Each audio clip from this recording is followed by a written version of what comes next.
Hi everybody, this is Alberta again with Politics in Plain English. And tonight I have a continuation of the story that I started last night about Seth Rich. I have some more updated information and I think it's going to blow your mind. It turns out that Seth Rich did not die on the street. He actually survived and was taken to the hospital.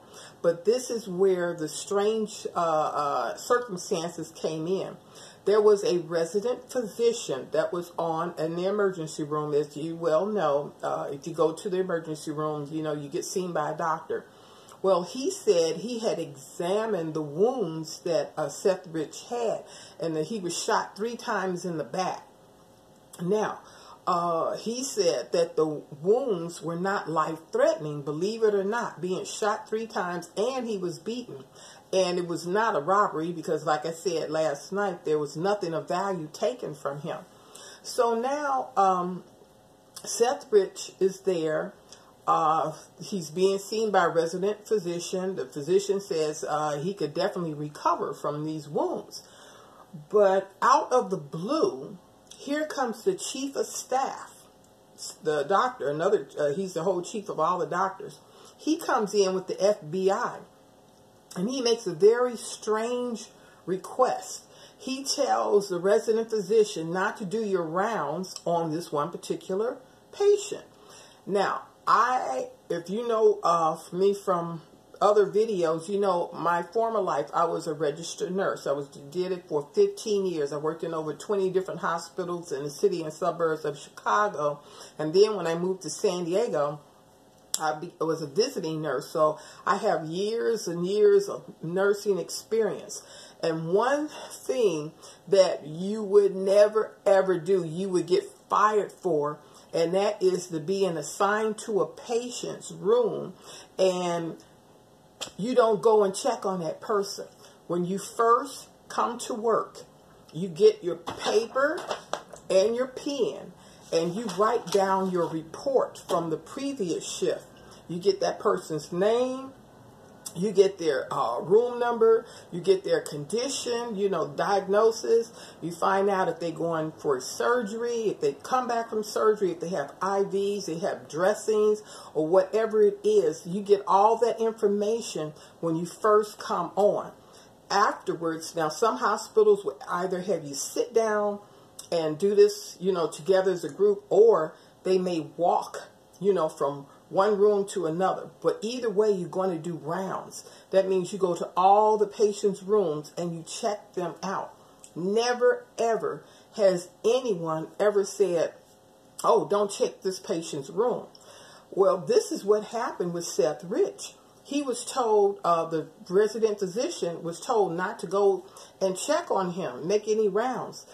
And the next thing you know, this man, Seth Rich, who could have recovered from his wounds, is pronounced dead. Now, this is definitely scary because we want to know why out of the ordinary did this happen. Also, too, what is strange, like I said, Seth Rich, we know for a fact he was the one that was sending all of these 33,000 emails over to WikiLeaks. It was never the Russians, never ever.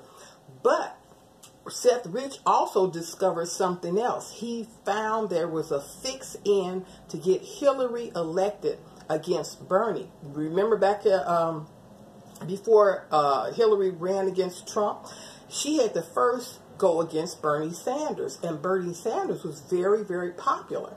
A lot of people on the left really liked him. Now why, I don't know, but they did.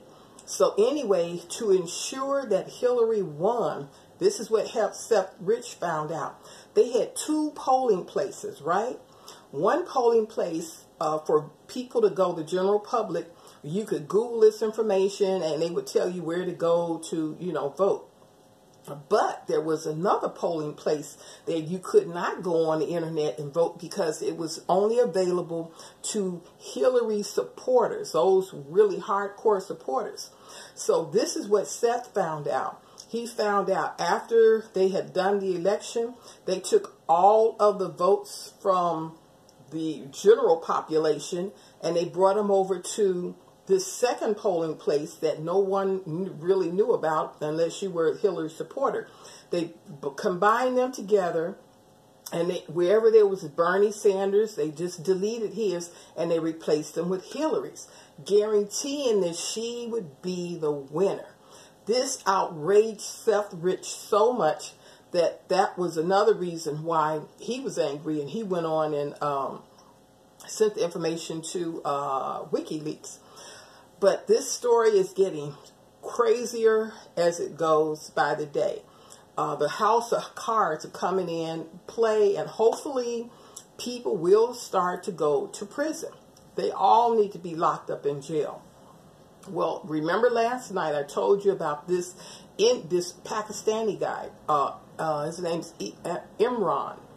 He was actually, again, on his way to Pakistan with $12,000 in his pocket. He had already wired over almost $300,000 over there, and he was caught and arrested at the airport.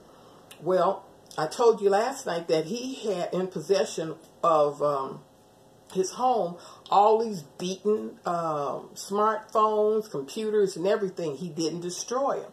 And they believe that he may have some kind of blackmail he was doing against DNC. But I told you that last night. Well, this is the updated story.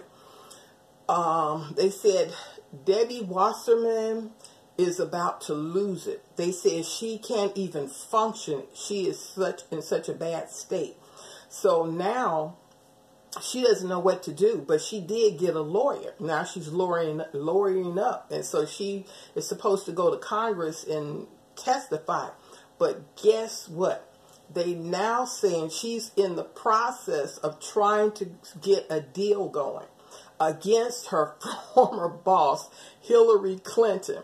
If she gets a deal, that means she's going to rat out Hillary. She's going to rat out Obama. She's going to rat out all of Susan Rice and Loretta Lynch. All of these people are getting ratted out. And see, what goes around comes right back around. All of this corruption and stuff, you know, people trying to get ahead without being honest and trying to destroy this country, is it turns out they're going to be the ones, hopefully, that will be destroyed. So I'm going to keep you informed as I'm informed. Thank you.